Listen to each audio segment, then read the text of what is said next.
আগে ইনকিউবেটর মেশিনের সঠিক তাপমাত্রা জানুন, তারপর ডিম থেকে বাচ্চা ফোটাবেন, নয়তো পয়সা জলে। এবার দেখুন তো আমি যে কথাগুলো বলছি সেগুলো আপনার জানা আছে কি? একটা সুস্থ মানুষের শরীরে স্বাভাবিক তাপমাত্রা কত? Approx 37 degree Celsius. যদি এই মানুষটার জ্বর আসে তাহলে 38 ডিগ্রি সেলসিয়াস তাপমাত্রা পেরিয়ে যাবে। আর এই মুরগিটার শরীরের তাপমাত্রা কত? 40 থেকে 41 ডিগ্রি সেলসিয়াস। এবার কত তাপমাত্রায় একটা ডিমের মধ্যে বাচ্চা মারা যেতে পারে? সেটা হচ্ছে 39 ডিগ্রি সেলসিয়াস তাপমাত্রা যদি পেরোয় তাহলে এই ডিমের মধ্যে বাচ্চা মারা যাবে। আবার যদি 37 ডিগ্রি তাপমাত্রার নিচে যদি নেমে আসে তাহলে কিন্তু এই ডিমের মধ্যে ভ্রূণের বিকাশ আটকে যাবে। আবার যদি 36 ডিগ্রি টেম্পারেচার এর নিচে যদি নেমে যায় তাহলে কিন্তু এই ডিমের মধ্যে যে বাচ্চাটা আছে বা ভ্রূণটা আছে সেটা পুরোপুরি মারা যাবে। তাহলে কত তাপমাত্রায় এই মেশিনে ডিম থেকে বাচ্চা ফোটালে বাচ্চাটা বেশি হবে, বাচ্চাটা চনমনে হবে এবং লাভটাও বেশি হবে? তবে একটা কথা, এই প্রশ্নের উত্তরগুলো যদি আপনার জানা ছিল তাহলে এই ভিডিওটা দেখার আর দরকার নেই, কিন্তু না জানা থাকলে নিশ্চিত থাকুন এই জটিল বিষয়টা সহজ করে বুঝিয়েও দেবো এবং সবার থেকে এক কদম এগিয়েও রাখবো। তার আগে একটা ছোট্ট কমেন্ট পড়ে নিই।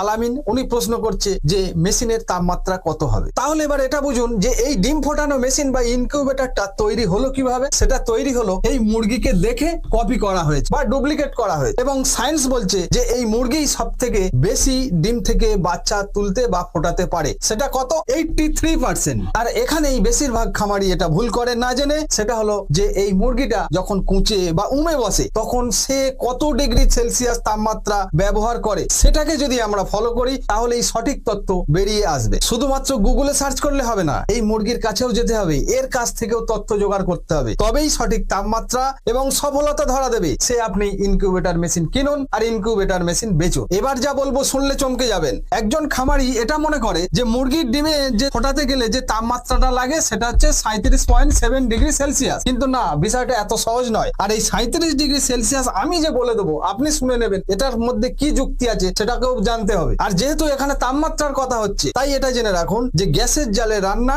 আর কাঠকুটোর জালে রান্না দুটোই রান্না, কিন্তু দুটো রান্নার মধ্যেও তফাৎ হবে। ভিডিওর এই অংশটা খুব ক্রিটিক্যাল এবং ইন্টারেস্টিং, একটু মনোযোগ দিয়ে শুনবেন। এখানে একটা মুরগি কুঁচে বা উমে বসেছে বা যাকে আমরা তায়ে বসাও বলি। এবার ভালো করে কথাটা শুনুন। এই মুরগিটা কুঁচে কেন বসলো বা উমে কেন বসলো? তার কারণ এই মুরগিটার ডিম পাড়া শেষ হয়ে গেছে, তার শরীরে প্রোল্যাকটিন হরমোনের ক্ষরণ বেড়ে গেছে এবং তার মা হবার ইচ্ছা জেগেছে। আর সেই কারণে এই মুরগিটার শরীরে থার্মো রেগুলেশন চেঞ্জ হয়েছে। আবার এই বুকের পালকগুলো ক্ষয় ছিঁড়ে ফেলেছে আর নয়তো খসে পড়ে গেছে এবং এই সারা শরীরের তুলনায় এই বুকের এই জায়গাটায় যে জায়গায় ডিমের সাথে টাচ হবে বা সংস্পর্শ হবে সেই জায়গায় 2 ডিগ্রি তাপমাত্রা বেড়ে গেছে। অর্থাৎ এইটা ভালো করে খেয়াল করুন। এবং আমি আপনাকে প্রথমেই জানিয়েছি যে এই মুরগির শরীরের তাপমাত্রা কত, সেটা হচ্ছে 40 বা 41 ডিগ্রি সেলসিয়াস। অনেক ক্ষেত্রে আমরা বোঝানোর সুবিধার জন্য এই 36, 37 এইভাবে বোঝাই, কিন্তু অ্যাকচুয়াল মুরগির শরীরের তাপমাত্রা মানুষের থেকে বেশি। তাহলে যখন মুরগিটা কুঁচে বা উমে বসছে তখন তার শরীরের অন্যান্য জায়গা থেকে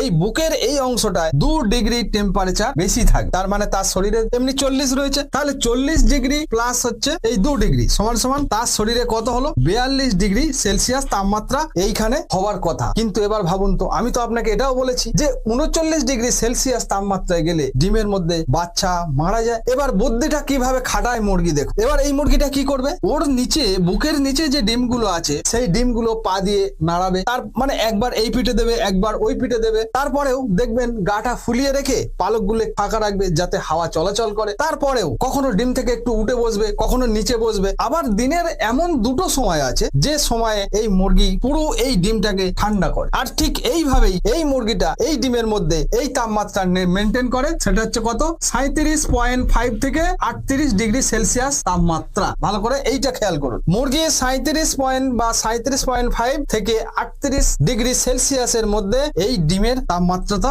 মেনটেন করে। এটা অ্যানালাইসিস করে দেখা গেছে। এবার এই যে খামারিটা রয়েছে, এই খামারি কত চালাক দেখুন। মুরগি যাতে ডিম থেকে উঠে না যায় সেই জন্য এর সামনে খাবার, এর সামনে জলের ব্যবস্থা করে। অনেকে করে এটা। এর ফলে কি হবে? এই মুরগিটা তাহলে আর উঠতে হচ্ছে না, এখানেই জল খাবার সবকিছু পেয়ে যাচ্ছে। তাহলে কি হবে? যখন মুরগিটা তায়ে বসেছে ঠিক এই সময় এর শরীরে মেটাবলিক হার কম, অর্থাৎ হজম শক্তি এ কমিয়ে ফেলেছে। আবার যদি মুখের সামনে যদি খাবারটা পেয়ে যায় তাহলে স্বাভাবিক এ যদি বেশি খেয়ে ফেলে তখন এর শরীরের হরমোনাল যে ইমব্যালেন্স ঘটবে এবং হরমোনাল ইমব্যালেন্স ঘটলে তখন আবার দেখা যাচ্ছে এর কুঁচে ভঙ্গ হয়ে যেতে পারে, অথবা বসে বসে বডির ওজন বাড়তে পারে, অথবা এই মুরগিটার হজমের গোলযোগ হতে পারে। এবং এই প্রাকৃতিক এবং সহজ কাজটাকে আমরাই তাকে কঠিন করে দিই। কেন? শুধু এই মাথার ফালতু বুদ্ধিটা খাটিয়ে। এই সহজ কাজটা মুরগিকে করতে দিলেই তাহলে ভালো হতো। যখন আপনি মেশিনে ইনকিউবেটরে যখন আপনি ডিম ফোটাবেন তখন হাজার একটা যুক্তি অ্যাপ্লাই করুন, কিন্তু মুরগিকে দিয়ে যখন ডিমটা ফোটাচ্ছেন তখন এই বুদ্ধিগুলো খাটাবার দরকার নেই। তাছাড়াও এই মুরগিটার দিনে দুবার এই ডিমটাকে ঠান্ডা করার জন্য ওকে উঠতে হবে, প্রয়োজনে খেতে যেতে হবে, তার হাত পাটা ছাড়াতে হবে, কারণ সে একই জায়গায় একই ভাবে বসে রয়েছে। তবে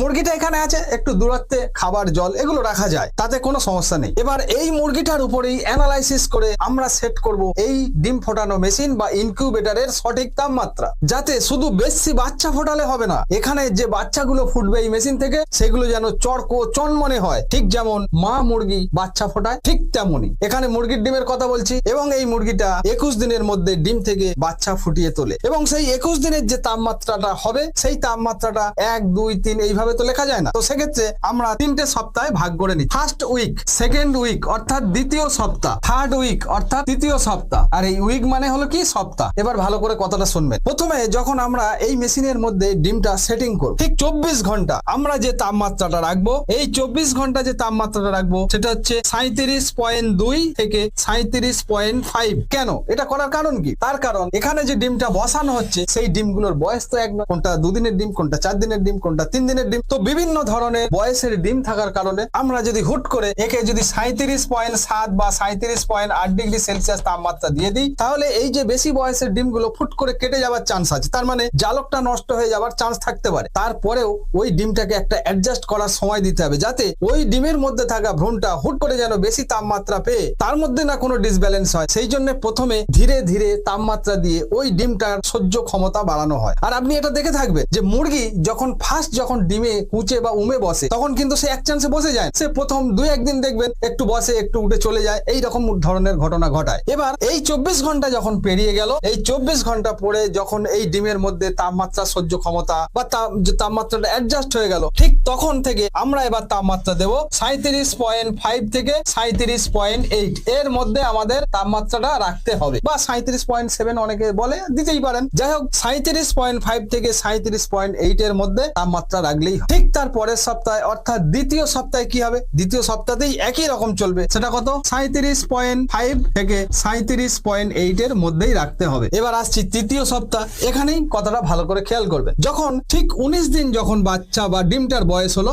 সেই 19 দিনের মাথায় দেখবেন যে 2-1টা ডিম থেকে বাচ্চা ফোটা শুরু করেছে, এবং এই সময়েই আপনাকে আবার তাপমাত্রাটা সেই প্রথম তাপমাত্রায় মানে প্রথম সপ্তাহে যে কম তাপমাত্রা দিয়েছিলেন সেখানে ফেরত যেতে হবে। সেটা কত? সেটা হলো এই 37.2 থেকে 37.5 এর মধ্যে আপনাকে আবার নামিয়ে আনতে হবে। যদি আপনি এটা না করেন তাহলে কি হবে? তাহলে বাচ্চা ডিহাইড্রেট হয়ে যাবে বা বাচ্চা তাড়াতাড়ি শুকনো হয়ে যাবে। তাকে তো একটা সময় দিতে হবে, সেই সময়ের মধ্যে এই ডিম থেকে সে ফুটিয়ে বেরোবে, তারপর সে শুকনো হবে, একটু সময় দিতে হবে তাকে। যদি আমরা হাই টেম্পারেচার করে রেখে দিই তাহলে এই কাজগুলো খুব তাড়াতাড়ি হবে, এবং তাড়াতাড়ি হতে গিয়েই বিপদটা ঘটবে। সেই কারণে প্রথম এবং শেষ টাইমে আমাদের তাপমাত্রাটা একটু নামিয়ে আনতে হবে। তাহলে এবার এই ডিমটা ক্যান্ডেলিংটা কখন হবে, এই মেশিনের মধ্যে আর্দ্রতা বা হিউমিডিটি কত থাকবে, বা দিনে এই মেশিনের মধ্যে ডিমটা কতবার ঘোরাতে হবে, কমেন্ট করবেন, ভিডিও এক এক করে দিয়ে দেব। আর ইনকিউবেটর মেশিন কেনার আগে অবশ্যই এই ভিডিওটা দেখুন। ভালো থাকবেন, ধন্যবাদ।